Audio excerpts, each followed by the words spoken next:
Bonsoir à tous. Ah ouais, une de plus. C'est vrai qu'en ce moment, je note tous les thèmes que je veux aborder. Et bah, il y en a beaucoup, hein. Il y en a beaucoup. Donc, bah voilà, et j'en tourne. En plus, je tourne à l'inspiration, je tourne à l'improvisation. Donc, voilà, j'ai choisi un thème ce soir. J'ai choisi de vous parler de l'amour de soi. Alors, attention, on va pas parler d'égoïsme, hein, on va pas parler de narcissisme.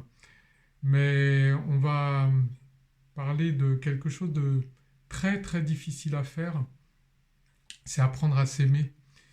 Parce qu'en fait, on a l'impression que, par exemple, les gens égoïstes, les gens agressifs, les gens qui nous empoisonnent, euh, sont, sont très amoureux d'eux-mêmes, alors qu'en fait, c'est tout le contraire. S'ils font tellement de, mal autour d'eux, c'est parce qu'au fond, ils s'aiment pas, ils trouvent pas cet équilibre et que c'est très difficile de s'aimer parce que déjà, je pense qu'au départ, toujours pareil, moi je pense vraiment que quand on est tout petit encore, bah, on est tout pur, donc on ne se pose pas la question de savoir si on s'aime. Et puis très vite, quand on commence à nous dire non, et puis qu'on dit t'es pas gentil, t'es pas sage, arrête de faire ça, etc. Bah là, on commence à se dire, on est tout gamin, et puis on se dit, ah, pff, je suis nul, quoi, ça va pas. Et puis après, bah, ça continue comme ça. On a aussi des- moi, à l'école, ça a été terrible, hein. À l'école, on m'aimait pas, hein. On me le faisait savoir. En plus, j'étais bouboule, donc j'étais le gros. J'étais la fille manquée de la cour d'école, donc ça faisait déjà beaucoup et lourd. Donc ça m'a vraiment introverti tout ça. Et puis je me suis trouvé moche, je me suis trouvé, oui, je me suis trouvé pas comme les autres. J'ai plein de difficultés. Et puis après, on apprend finalement à regarder ce qui va pas chez nous, mais pas pour l'identifier, pour essayer de bouger les choses et de faire un peu mieux.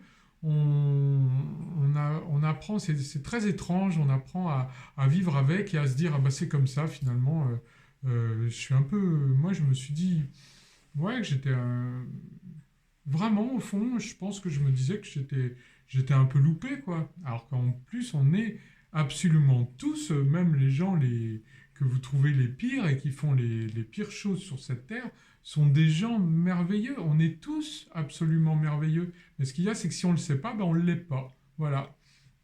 Moi, si je sais pas que je suis un mec super, eh ben, je serai pas un mec super. Voilà. Et c'est pareil pour vous, hein. Euh, et puis moi, j'ai été, bon, dans une autre vie, j'ai été coiffeur. J'ai remarqué un truc, c'est que les gens, ils arrivent devant la glace. Ça, c'est le physique aussi. On sait à quel point le physique compte, hein. C'est pour ça qu'il y a des gens qui flippent de vieillir parce que vieillir, c'est bon. Voilà, on a de la barbe blanche, on a tout qui devient blanc, on perd ses cheveux, bah voilà, on ride, on machin, on a plus mal ici, plus mal là. Et c'est terrible, alors que vieillir, moi je vais vous dire, il n'y a rien de plus beau. Moi, mon frère, il est mort à 38 ans. À partir de 38 ans, moi je me suis dit, ça y est, j'ai droit à quelque chose à laquelle il a pas eu droit, hein. C'est un grand privilège de vieillir, c'est génial. En plus, moi en vieillissant, j'ai l'impression d'accumuler tous les âges que j'ai eus. J'ai jamais oublié le bébé que j'étais, l'enfant, l'ado, le jeune, le quadra, tout ça. Tout est resté, tout est resté, tout est vivant. C'est peut-être parce que maintenant je mange vivant, donc tout est resté. Maintenant, même quand je mangeais mort, c'était déjà là. Et donc, pour en revenir à ça, voilà, la personne arrive dans le salon de coiffure, s'assoit, et puis, alors, toujours, moi, je commence à regarder, à dire si je connais pas la personne, surtout qu'est-ce qu'on fait, les cheveux secs, comme ça, on se regarde, de quoi vous avez envie, parce que c'est pas de la pâte à modeler, hein, moi, je vais pas être visagiste et faire quelque chose pour quelqu'un sans identifier son désir. Parce que moi, avant tout, que ce soit faire de la cuisine, faire quelque chose pour l'autre, c'est pour lui faire plaisir. Parce que quand on aime quelqu'un, on a envie de lui faire plaisir, de le rendre heureux. On n'a pas envie de le posséder ou de le contrôler ou de le diriger. Et alors, la personne se regarde dans le miroir comme ça. Elle dit, bah ouais, bah vous voyez, alors là, moi j'ai un grand nez, là je commence à me rider, là je commence à, vous voyez, j'ai ce double menton, j'ai ce truc. Là, et puis bon, je suis trop fort, regardez ma silhouette, mon machin, mon truc. En fait, on fait déjà le bilan négatif de tout ce qui va pas. Et moi, j'ai été absolument pareil. Quand je me regardais dans la glace, qu'est-ce que je cible, hein? Je cible ce qui est moche, hein, même encore maintenant, parce que ça, c'est des réflexes, peut-être que je les aurai toute ma vie, mais maintenant, comme je les comprends, je les accepte. Et en fait, au fur et à mesure, plus ça va, plus je prends conscience, et ça, toujours mon Irène, que je citerai peut-être à chacune de mes vidéos, euh, Irène nous fait comprendre qu'on est tous absolument merveilleux. Et que, par exemple, par Insta, moi, je vois toujours le bon côté de la personne et je fais très facilement des compliments. Alors, parfois, on me traite de flatteur et de... Je dis non, mais moi, ça sort du cœur, mais je vous vois comme ça. Il y a le téléphone qui se casse la figure. Excusez-moi, on va resserrer la vis. Hop. Vous voyez, comme quoi, ça, c'est de l'improvisation. C'est pas grave, je vais pas reprendre la vidéo du début. Le téléphone, il se casse la gueule, c'est pas angoissant, on n'a pas peur, c'est pas la fin du monde. On le redresse et puis ça fera la petite particularité de cette vidéo. Et ma foi, elle aura un défaut aussi, vous voyez, elle aussi, elle aura son petit côté moche. Mais finalement, on peut aimer aussi ce petit côté moche. Et donc, voilà, qui m'a un peu perdu en tout cas. Mais voilà, pour vous expliquer, oui, qu'on est tous absolument merveilleux. Alors il faut retrouver ce côté merveilleux qu'on a. Il faut arrêter de se... parce que quand on s'aime pas, en plus, on se fait du mal et on fait du mal aux autres. Donc ça s'apprend. En fait, là, je suis juste pour vous dire que ça s'apprend et que pour ceux qui n'en ont pas encore conscience, réfléchissez à ça.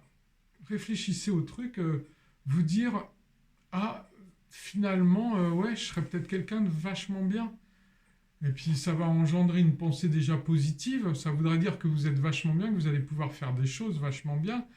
Puis ça va dire aussi que vous allez vous pardonner des choses, parce que moi, tous les jours, j'ai une collection de choses à me pardonner, parce que je ne fais pas nickel, et il y a encore plein de choses que je trouve que je ne fais pas bien. Mais il y a des choses que je fais bien. Alors, donc, les choses que je fais pas bien, je les analyse. Comme si je revois mes vidéos, je me dis, ah bah tiens, ça c'était moins bien. Là, j'ai bafouillé. Là, c'est un peu embrouillé. Là, j'ai répété 2 fois la même chose. Voilà, eh ben, ça s'appelle perfectible. Perfectible, ça veut pas dire qu'on est moche. Ça veut dire qu'on est là pour se perfectionner. Donc, voilà tout ce qu'on a à faire. On se perfectionne, on réfléchit, on s'aime et on se met à aller mieux parce qu'on a envie d'aller mieux. Voilà. Encore une fois, tout ça semble simple. Après, pour l'appliquer, eh ben, il faut se pardonner, il faut faire un petit peu mieux chaque jour. Et si on fait un peu mieux chaque jour, on va de mieux en mieux sur tous les plans. Voilà. C'est fini, il est temps pour moi d'aller, hop, me laver les dents, je vais aller me coucher. Les dents, je vous assure, alimentation vivante, il n'y a pas grand-chose à laver, c'est comme la vaisselle que j'ai rincée ce soir. De toute façon, vous voyez, ce téléphone se recasse la figure, donc tout le monde a fini sa journée. Je vous embrasse vraiment très fort, tout de bon.